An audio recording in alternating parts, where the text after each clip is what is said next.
नमस्कार दोस्तों, आ गई हूँ मैं अपना नया सा टॉपिक लेकर। ऑलरेडी आपकी यूनिट 2 में मेंशन्ड है sustainable development and Madhya Pradesh higher education. तो आज हम उसी पर बात करेंगे, ठीक है। Sustainable development goals. ये जो वीडियो है आपको जो पार्ट ए है उसके लिए भी बहुत ज़्यादा फ्रूटफुल है और जो पार्ट बी है उसके लिए भी फ्रूटफुल है। दोनों में क्योंकि सस्टेनेबल डेवलपमेंट के बारे में बात की गई है, ठीक है, चाहे हम पार्ट ए की बात करें चाहे पार्ट बी की। तो ये वीडियो है, ये दोनों पार्ट्स की एसडीजी को कवर अप कर देगा आपको, और कहीं पर आई डोंट थिंक सो कि नीड पड़ेगी, और यदि लग रहा हो तो वही कर लेना सर्च। तो इसके पहले की वीडियो मैं स्टार्ट करूँ, सबसे नम्र निवेदन है कि चैनल को लाइक, कमेंट और सब्सक्राइब ज़रूर किया करें। आपके कमेंट से मुझे पता चलता है कि हाँ, लोग पढ़ रहे हैं, वो भी मन लगाकर, है ना। तो सस्टेनेबल डेवलपमेंट गोल्स शुरुआत करते हैं। पहले हम पढ़ेंगे एमडीजी गोल्स के बारे में, फिर एसडीजी गोल्स के बारे में।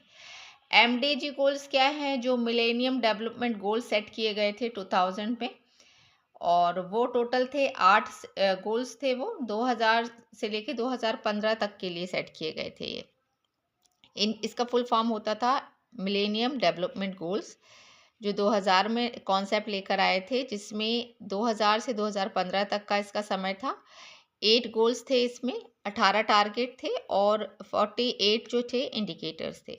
This is not important, but यदि पेपर में आ जाता है मिलेनियम डेवलपमेंट गोल्स के बारे में तो आपको पता होना चाहिए, ठीक है। हमारे लिए महत्वपूर्ण है एसडीजी गोल्स, जो 1972 में स्टॉकहोम सम्मेलन हुआ था। सबसे पहले मानव व पर्यावरण पर चर्चा की गई थी, ठीक है। तो मानव व पर्यावरण पर चर्चा की गई जब, तो कॉन्सेप्ट आया कि मानव का जो विकास है वो एनवायरनमेंट का कॉस्ट पर तो वो डेवलपमेंट करेगा तो कोई सेंस नहीं निकलेगा। तो जो हिंदी माध्यम के बच्चे हैं या जो सिर्फ ग्रेजुएशन करके निकले हैं, तो उनको मैं सस्टेनेबल का मतलब बता देती हूँ। सस्टेनेबल डेवलपमेंट मतलब होता है कि जो चीज़ अभी आप देख पा रहे हो, ठीक है, वो हम फ्यूचर में हमारी जनरेशन भी देख पाए। वही पेड़, वही जीव जंतु, वही खनिज, हमारे जो आने वाली जनरेशन है वो भी उन सभी चीज़ों का उपभोग कर पाए जो प्राकृतिक रूप से हमें भगवान के द्वारा प्राप्त है। तो उसको हमें ख़त्म नहीं कर देना है, हमें विकास करना है। इसका ये मतलब नहीं है कि उसको हम पूरी तरीके से नष्ट कर दें या ख़त्म कर दें, नहीं। सस्टेनेबल डेवलपमेंट का मतलब होता है कि आपको विकास करना है पर्यावरण को ध्यान में रखते हुए। कोई भी चीज़ का यदि आप दोहन कर रहे हो, मान लीजिए कोई फैक्ट्री लगा रहे हो, वहाँ 100 पेड़ काट रहे हो, तो आपको पहले 1000 पेड़ वहाँ लगाने होंगे छोटे छोटे से, ताकि जो 100 पेड़ काटे हैं उसका कंपनसेशन आपकी फ्यूचर जनरेशन को ना देना पड़े, ठीक है। तो स्टॉकहोम सम्मेलन सबसे पहले 1972 में ऑर्गेनाइज हुआ था, जहाँ पे मानव व पर्यावरण को कैसे बैलेंस किया जाए और बैलेंस करते हुए पैरेलल चलते हुए हम कैसे विकास करें। तब ये कॉन्सेप्ट आया था कि यूनाइटेड नेशन में जो इन्वायरमेंट प्रोग्राम है, मतलब विकास और इन्वायरमेंट दोनों को साथ में रखकर कैसे चलें, तब United Nation Environment Programme UNEP जो है, उसने ये चीज़ कही थी कि हमें दोनों चीज़ों को साथ में लेके चलना है। उसके बाद आया था 1987 में आया था ब्रटलैंड कमीशन। ब्रटलैंड कमीशन जो है वो उसी महिला के नाम से है, ब्रटलैंड, जो उसकी अध्यक्ष थी, हेड थी। उन्होंने रिपोर्ट कौन सी दी थी? Our common future. इस रिपोर्ट के बेस पे सबसे पहले सतत विकास को परिभाषित इस रिपोर्ट में किया गया था। इस रिपोर्ट का नाम था आवर कॉमन फ्यूचर, जो किसके द्वारा प्रस्तुत की गई थी? ब्रटलैंड कमीशन द्वारा दी गई थी, जो 1987 में आया था, ठीक है। और उसके बाद 1987 के बाद 2000 में, ये जो एरो है ये इस तरफ जाता है, 2000 में क्या कॉन्सेप्ट आया था? MDG, that means millennium development goals के बारे में बात कही थी, जो पूरी नहीं कर पाए थे, 2015 तक पूरा नहीं हो पाया था। उसके बाद 2000 के बाद 1992 में पहले एक अर्थ समिट हुआ था, जिसको रियो समिट भी कहते हैं। उसमें एक एजेंडा 21 करके आया था, उसमें सस्टेनेबल डेवलपमेंट का रिकमेंडेशन लेकर आया था। कौन? यूएनसीसीडी, किसमें, एजेंडा 21 में। तो यदि एजेंडा 21 आ जाए, ये किससे रिलेटेड है, तो ये सस्टेनेबल डेवलपमेंट से रिलेटेड है, जो रिकमेंडेड किसने किया था, यूनाइटेड नेशन ऐसी कुछ करके है इसका फुल फॉर्म, उसको देख लीजिएगा। उसके बाद रियो डिक्लेरेशन 2 हुई थी, एक +10 हुई थी, एक +20 हुई थी। +10 किसने ऑर्गेनाइज की थी, तो world summit on sustainable development पर हुई थी रियो 10। रियो 20 जो हुई थी वो हुई थी United Nation conference on sustainable development. Rio +10 कहाँ हुई थी, जोहान्सबर्ग में हुई थी। 2001 में नई दिल्ली में world summit on sustainable development हुआ था, ये जो है 2001 में हुआ था। तो ये सब चीज़ें सिर्फ आपको पता होनी चाहिए, बेसिक नॉलेज होना चाहिए, दैट्स इट। इसको बताने का ये मतलब है, ठीक है। मेन जो स्टार्ट हम करेंगे यहाँ से करेंगे, मिलेनियम डेवलपमेंट गोल्स, MDG का फुल फॉर्म है, जो ये 2000 में आया था। UN general assembly approved 8 MDG with the 18 associate target to be achieve by 2015, ठीक है।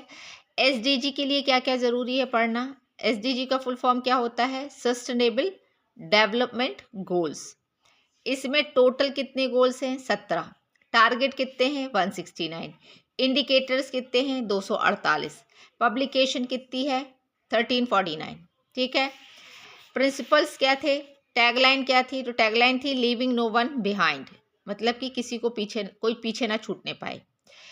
5 पीस कौन से थे, प्रिंसिपल या 5 पीस कौन कौन से थे, तो ये याद रखिएगा, पीपल था, प्रॉस्पेरिटी था, प्लैनेट दैट मीन्स अर्थ की बात हो रही है, पार्टनरशिप और पीस। दीज 5 पीस आपको रिमेंबर करना है। सस्टेनेबल डेवलपमेंट किन 5 पीस की बात करता है, तो पीपल, प्रॉस्पेरिटी, प्लैनेट और पार्टनरशिप और पीस की बात करता है। 5 Ps of the centre of agenda 2030। 5 Ps of the centre of agenda 2030 जो है वो 5 पीस की बात करता है, जिसमें पीपल आएगा, प्रॉस्पेरिटी आएगा, प्लैनेट आएगा, पार्टनरशिप आएगा और पीस की बात हो रही है, ठीक है। कान्हा लाइट जला लो बेटा। उसके बाद हम ये 17 जो हैं SDG गोल्स हैं, ये मैं इसीलिए बता रही हूँ क्योंकि ये पार्ट A के लिए है, अदरवाइज हमें तो सिर्फ पढ़ना है क्वालिटी एजुकेशन, जो 4 नंबर पे है। SDG के 4 नंबर पे क्या है, क्वालिटी एजुकेशन। बाकी 17 मैं क्यों बता रही हूँ, क्योंकि जो पार्ट A है उसके लिए ज़रूरी है। तो first one is no poverty, second one is no hunger, third one is good health and well being, fourth one is good quality education, fifth one is gender equality. तो ये 5 आपको कैसे याद करना है, यदि गरीबी नहीं होगी तो भुखमरी खत्म होगी, भुखमरी खत्म होगी तो अच्छा स्वास्थ्य होगा, हम लोग स्वस्थ रहेंगे। अच्छे स्वास्थ्य के साथ हम अच्छे से पढ़ाई कर सकते हैं। पढ़ाई से समझ विकसित होगी जो यह बताएगी कि हमें जेंडर इक्वालिटी, मतलब महिला पुरुष दोनों एक समान होते हैं, भगवान ने दोनों को दिमाग एक जैसा ही दिया है। क्लीन वाटर एंड सैनिटाइजेशन है, अफोर्डेबल एंड क्लीन एनर्जी। तो क्लीन और क्लीन, यहाँ क्लीन वाटर है, यहाँ क्लीन एनर्जी है। You should at least understand the key words only. यदि आपको रट्टा मारना है तो रट्टा मार के नहीं होगा, आपको कीवर्ड पकड़ने हैं। 6वें में क्या है, क्लीन वाटर है, 7वें में क्या है, क्लीन एनर्जी है, ठीक है। उसके बाद है decent work and economic growth है 8th नंबर पे। 9th पे है 333, 3 तिरका कितना होता है, 9। III की बात हो रही है, इंडस्ट्री, इनोवेशन एंड इंफ्रास्ट्रक्चर। ये 3 I हैं, 3 I मतलब 3 तिरका 9। 9 पे क्या आता है, III मतलब industry, innovation and infrastructure. Reduced in equalities, यहाँ पे जो जेंडर इक्वालिटी की बात हो रही थी, मतलब महिला पुरुष की बात हो रही थी, इसी का 2 गुना कर दो, 5 दूनी 10 पर आ जाओ। Reduce in equality that means अमीरी गरीबी, इसको मिटाना है हमको, ठीक है, इन इक्वालिटीज। 11th में sustainable cities and communities. 12th में है responsible consumption and production, that means उतना ही प्रोडक्शन दो जितना हम कंज्यूम कर पाए। क्लाइमेट एक्शन 13 पे है। 14 पे है लाइफ ब्लो वाटर, और 14-15 तो इजी है, लाइफ ब्लो वाटर पानी के ऊपर अंदर, और लाइफ ऑन लैंड मतलब पानी के ऊपर नीचे ऊपर, ठीक है। 16वें में है peace, justice and strong institution. 17वें में है पार्टनरशिप फॉर द गोल्स, हमें सबको मिलकर विकास, इन गोल्स को अचीव करना होगा, ठीक है। तो ये बेसिक था। अभी है एसडीजी इंडेक्स 2025 जो अभी रिलीज हुआ है, उसमें भारत का जो परफॉर्मेंस है, इंडिया की रैंक कौन सी है? 99। ठीक है, भारत के परिप्रेक्ष्य में कौन सी रैंक है इसकी? 99 रैंक है। हमें टोटल अंक कितने मिले हैं? 100 में से 67 मिले हैं भारत को। ठीक है, टॉप 3 आपको पता होने चाहिए। टॉप 3 में फिनलैंड है, स्वीडन है और डेनमार्क है। ये 3 क्यों है? क्योंकि यहाँ जनसंख्या बहुत कम है, तो तीनों को अचीव करना, गोल्स को अचीव करना बहुत ईजी है इधर के लिए। 4 कैटेगरीज जो है, मेनली एसडीजी 4 कैटेगरीज डिवाइड करता है। First one is achiever, second one is front runner, third one is performer and fourth one is aspirant. तो अभी हमारा जो मध्य प्रदेश है वो किस पे आया है? फ्रंट रनर पर आया है। ठीक है, अभी जो एसडीजी इंडेक्स, इंडिया इंडेक्स हुआ ना रिलीज, उसमें मध्य प्रदेश किस पे है? फ्रंट रनर पर। ये क्वेश्चन पूछा गया है, अभी जो पेपर कंडक्ट हुआ है उसमें पूछा है कि मध्य प्रदेश की कौन सी कैटेगरी में है, तो मध्य प्रदेश फ्रंट रनर पर है। 99.99 के साथ जो मार्क्स है, इसको लेते हुए फ्रंट रनर पर है अभी मध्य प्रदेश की वर्तमान स्थिति 2025 में। ये 4 अभी तक नीति आयोग की 4 साल में एसडीजी इंडिया इंडेक्स रिलीज कर चुका है। पहले में मध्य प्रदेश को 57 मार्क्स मिले थे, मध्य प्रदेश परफॉर्मर था। 2020 में 60 पे भी परफॉर्मर था। 2021 में 66 पर फ्रंट रनर हुआ। 2023-24 में भी वो फ्रंट रनर पर ही है। ठीक है, सो अभी तो जो 2025 भी आई है, उस पर भी मध्य प्रदेश की स्थिति क्या है? फ्रंट रनर है। ठीक है, ये एसडीजी के अलावा है। अपार्ट फ्रॉम दिस, प्रथम स्थान पर कौन है? तो केरल और उत्तराखंड 79 नंबर्स के साथ, ये 23-24 की रिपोर्ट दे रही हूँ मैं। केरल और उत्तराखंड 79 के साथ पहले स्थान पर है। दूसरे स्थान पर कौन है? तमिलनाडु है 78 के साथ। मध्य प्रदेश की रैंक कौन सी है? तो मध्य प्रदेश की जो एसडीजी स्कोर है वो 67 है, फ्रंट रनर है। 2023-24 की रिपोर्ट में रैंक कौन सी है इसकी? 18वीं है। ठीक है, पिछला स्कोर कितना था इसका? 62 था, परफॉर्मर था पहले, और रैंक कौन सी थी? 17वीं थी। ये 2020-21 की बता रही हूँ मैं। ठीक है, सर्वाधिक एसडीजी स्कोर मध्य प्रदेश को किस गोल में प्राप्त हुआ है? तो 92 मिले हैं इसको सबसे ज्यादा। उत्तरदायी खपत व उत्पादन, जो गोल नंबर 12 है, उसमें एसडीजी स्कोर मध्य प्रदेश का सबसे ज्यादा है, 92 स्कोर किया है। न्यूनतम स्कोर किस में मिला है? 39 के साथ हम हैं पीछे, इंडस्ट्री, इनोवेशन और इंफ्रास्ट्रक्चर में सबसे पीछे हैं। सर्वाधिक सुधार किस पे हुआ है? 23 अंकों के साथ। प्रथम, गरीबी को हमने सुधारा है सबसे ज्यादा, हम 23 अंकों के साथ हमने जंप किया है इसमें। ठीक है, अपार्ट फ्रॉम दिस, आपको मैं एक बार और वो वाली, शायद जो ये वाली इंडिया की रैंकिंग थी, सॉरी, ये जो थी ना, मैंने बताई थी आपको, ये वाली, ये इंडिया का है। ठीक है, जहां तक ये इंडिया का ही है, हाँ ये इंडिया का है, सॉरी, ये वाला जो था ये इंडिया का है।